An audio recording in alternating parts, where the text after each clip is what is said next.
तो गाइज स्वागत है आपका आपके अपने यूट्यूब चैनल पे। तो मेरा नाम है मारी और आज मैं आपको बताने वाला हूँ मूवमेंट्स या फिर मूवमेंट्स के टाइप। तो मूवमेंट्स में बहुत सारे टाइप्स होते हैं, जैसे कि अगर सिंघम किसी विलन को चाटा मार देता है तो वो जो विलन है जगह पे ही रोटेट करने लग जाएगा। लेकिन ये तो हुआ फिल्मी मूवमेंट और आज हमें सीखना है मैकेनिक्स वाला मूवमेंट। तो शुरू करते हैं बिना किसी टाइम को वेस्ट करते हुए। दोस्तों यहाँ पे टाइटल अपना है मूवमेंट, जो कि मैंने आपको वीडियो के स्टार्टिंग में ही बता दिया था, और अपना सब टाइटल है definitions of movement with example, जो कि हम आगे वीडियो में देखने वाले हैं। दोस्तों शुरू करते हैं सबसे पहले डेफिनेशंस के साथ। तो फर्स्ट अपनी डेफिनेशन हो जाती है, it is a turning effect produce by a force. इसका मतलब किसी भी ऑब्जेक्ट के ऊपर अगर फोर्स लगता है और वो रोटेशन करने लग जाती है, टर्न होने लग जाती है, तो उसे हम बोलेंगे मूवमेंट। अपनी सेकेंड डेफिनेशन है, movement of force is the product of magnitude of force and it's perpendicular distance. तो ये जो डेफिनेशन है वो लिटिल बिट कॉम्प्लिकेटेड है, इसे मैं आपको डायग्राम के जरिए एक्सप्लेन करने जा रहा हूँ। तो आपको साइड में जो डायग्राम दिख रही है उसमें जो फोर्स अप्लाई हुआ है तो वो और अपना जो डिस्टेंस है वो परपेंडिकुलर ही रहेगा। यहाँ पे अपने डायग्राम में एक फॉर्मूला निकल के आ रहा है, जो कि है movement at point A is equals two plus force into length. और हमने जो प्लस कंसीडर किया है वो इसलिए किया है क्योंकि अपना जो फोर्स है वो ए पॉइंट की तरफ क्लॉकवाइज जा रहा है, इसलिए हमने इस डायग्राम में प्लस या फिर हम बोल सकते हैं पॉजिटिव कंसीडर किया है। It is denoted by M and unit of movement is N M. इसका मतलब है हम मूवमेंट को डिनोट करते हैं एम के जरिए, और जो अपने मूवमेंट का यूनिट है वो है एन एम। एन एम का मतलब न्यूटन पर मीटर। दोस्तों नेक्स्ट अपना निकल के आता है फॉर्मूला, जो कि मैंने आपको पहले डायग्राम में एक्सप्लेन कर दिया था, जो कि है movement is equals to force into distance, where में आपको दिखेगा कि M is equals to movement newton per metre. इसका मतलब है कि हम मूवमेंट को एम के तौर पे डिनोट कर सकते हैं, और एन एम का मतलब तो न्यूटन पर मीटर मैंने आपको कितने बार ही बता दिया है। और उसके बाद अपना आता है F is equals to force. इसका मतलब है कि हम फोर्स को एफ के तौर पे डिनोट कर सकते हैं, और एन का मतलब है न्यूटन, तो जिसका जो कि फोर्स का यूनिट है। और उसके बाद आता है D is equals to perpendicular distance. इसका मतलब है कि हम परपेंडिकुलर डिस्टेंस को डी के तौर पे डिनोट कर सकते हैं, और उसका जो यूनिट है वो एम है, इसका मतलब मीटर। दोस्तों अभी अपने निकल के आते हैं टाइप्स ऑफ मूवमेंट, जिसके अंदर दो टाइप्स के मूवमेंट्स कंसिडर किए जाते हैं, जो कि क्लॉकवाइज मूवमेंट और सेकंड है एंटी क्लॉकवाइज मूवमेंट। तो शुरू करते हैं फर्स्ट क्लॉकवाइज मूवमेंट के साथ। तो क्लॉकवाइज मूवमेंट क्या होता है? Causes rotation in the clockwise direction. इसका मतलब क्या? अगर हीरो विलन को चाटा मार देगा और विलन जो अपना क्लॉकवाइज डायरेक्शन में रोटेट करेगा तो वो हो गई अपनी क्लॉकवाइज रोटेशन। लेकिन ये तो हो गई फिल्मी रोटेशन, लेकिन हमें सीखनी है इंजीनियरिंग मैकेनिक्स वाले रोटेशन। तो सेम रूल अपना इंजीनियरिंग मैकेनिक्स वाले रोटेशन में भी अप्लाई होगा, लेकिन यहाँ पे रिप्लेस क्या होगा? हीरो की जगह अपना फोर्स आ जाएगा और विलन की जगह अपने एक बॉडी आ जाएंगी, जो कि क्लॉकवाइज डायरेक्शन में रोटेट होने वाली है, और इसे हम कंसिडर करेंगे एज अ क्लॉकवाइज मूवमेंट। तो दोस्तों अपनी सेकंड टाइप निकल के आती है एंटी क्लॉकवाइज मूवमेंट। और एंटी क्लॉकवाइज मूवमेंट होती क्या है? Causes rotation in the anti clockwise direction. इसी का मतलब होता है अपना जो विलन पहले क्लॉकवाइज डायरेक्शन में रोटेट कर रहा था, वो ही अपने सेकंड टाइप में एंटी क्लॉकवाइज डायरेक्शन में रोटेट करेगा। इसका मतलब जो पॉजिटिव था वो नेगेटिव हो जाएगा। तो दोस्तों अभी तक हमने मूवमेंट्स के डेफिनेशंस, फॉर्मूलेस और टाइप्स देखे। तो अभी बढ़ते हैं अपने मूवमेंट्स के मेन पार्ट की तरफ, जो कि है न्यूमेरिकल। तो करते हैं न्यूमेरिकल को स्टार्ट बिना किसी टाइम को वेस्ट करते हुए। तो अपना फर्स्ट न्यूमेरिकल निकल के आता है, find the movement at point O for given force as shown in figure. इसका मतलब क्या है? तो हमें पॉइंट ओ के ऊपर मूवमेंट फाइंड करनी है।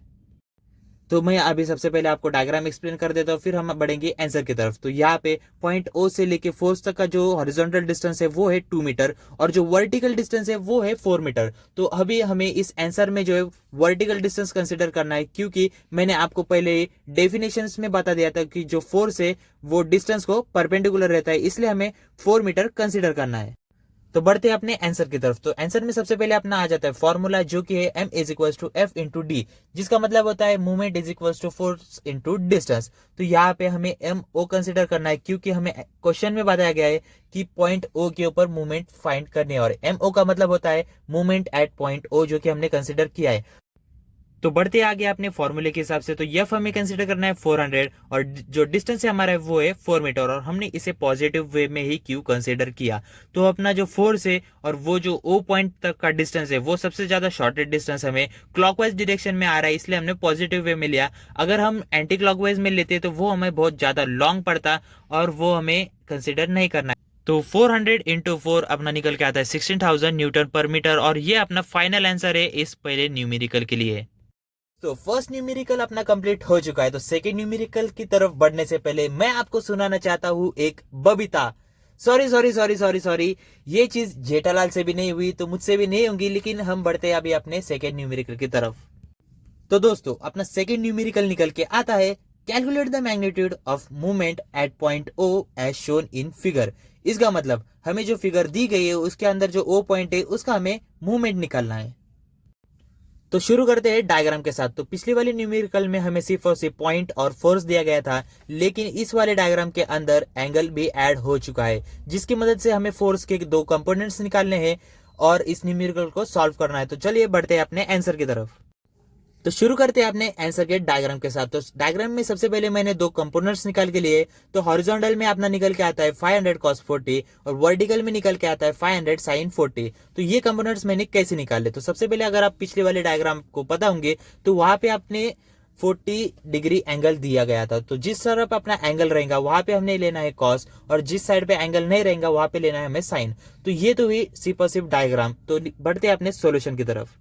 तो सॉल्यूशन अपना निकल के आता है movement at point O is equals to 500 cos 40 multiplied by 4। और ये मैंने कैसे लिया? तो सबसे पहले अगर हम डायग्राम की तरफ बढ़ेंगे तो यहाँ पे हॉरिजॉन्टल जो अपना फोर्स है वो है 500 cos 40 और उसे जो परपेंडिकुलर डिस्टेंस है वो है 4 मीटर। और इसी को हमें फॉर्मूले में कन्वर्ट करना है जो कि है अपना फोर्स इनटू डिस्टेंस। इसका मतलब फोर्स जो अपना निकल के आता है 500 cos 40 मल्टीप्लाइड बाय 4। तो सेम चीज यहाँ पे भी अप्लाई हो चुकी है और दूसरे वाले कंपोनेंट में भी सेम चीज अप्लाई होंगी। तो सेकेंड अपना कंपोनेंट निकल के आता है प्लस 500 sin 40 मल्टीप्लाइड बाय 2। तो यहाँ पे हमने प्लस साइन ही क्यों कंसीडर किया? क्योंकि हमारे जो फोर्स है पॉइंट O से लेके फोर्स तक की जो डायरेक्शन है वो सबसे शॉर्टेस्ट क्लॉकवाइज डायरेक्शन में आ रही है, इसलिए हमने यहाँ पे प्लस कंसीडर किया। तो अपनी नेक्स्ट स्टेप निकल के आती है इसे सॉल्व करना। तो इसे सॉल्व करने के लिए सबसे पहले अपने को लगेंगे साइंटिफिक कैल्सी। अगर नहीं है तो वीडियो को पॉज करो और साइंटिफिक कैल्सी लेके आओ और फिर वापस से कंटिन्यू करो। तो सबसे पहले सॉल्व करने के लिए हमें साइंटिफिक कैल्सी में वैल्यू पुट अप करनी पड़ेगी प्लस 500 cos 40 मल्टीप्लाइड बाय 4 और ब्रैकेट को क्लोज और स्टार्ट करना मत भूलना। तो इसे सॉल्व करने के बाद अपनी वैल्यू निकल के आती है 1532.08 और सेम प्रोसेस अपने नेक्स्ट न्यूमेरिकल के अंदर, सॉरी नेक्स्ट न्यूमेरिकल नहीं, नेक्स्ट कंपोनेंट्स के अंदर भी अप्लाई होंगे। तो सबसे पहले अपने को साइंटिफिक कैल्सी में वैल्यूज पुट अप करने। तो सबसे पहले हमें लेना है plus open bracket 500 sin 40 multiplied bye 2। तो अपने लास्ट स्टेप निकल के आते हैं इन दोनों का एडिशन। तो चलिए एडिशन करते हैं। तो सबसे पहले हमें लेना है movement at point O is equals to 1532.08 plus 642.78। तो इन दोनों का एडिशन करने के बाद जो आंसर निकलेगा वो अपना फाइनल आंसर है, जो कि है movement at point O is equals to 2174.86 newton per metre. तो यहाँ पे अपना न्यूमेरिकल का जो एंड हो चुका है और इसका जो फाइनल आंसर है 2174.86 न्यूटन मीटर। तो दोस्तों आई होप कि आपको इस वीडियो के अंदर मूवमेंट के बारे में सब कुछ पता चल गया होगा। तो यहाँ पे अपने वीडियो का एंड हो जाता है और एंडिंग में आपको मैं कुछ बताना चाहता हूँ। आज के लिए फिलहाल इतना ही। आपकी तरह मैं भी मायूस हूँ, लेकिन उम्मीद पर दुनिया कायम है। दिल दुखा है लेकिन टूटा तो नहीं है और उम्मीद का दामन छूटा तो नहीं है। इसलिए आज के लिए इतना ही।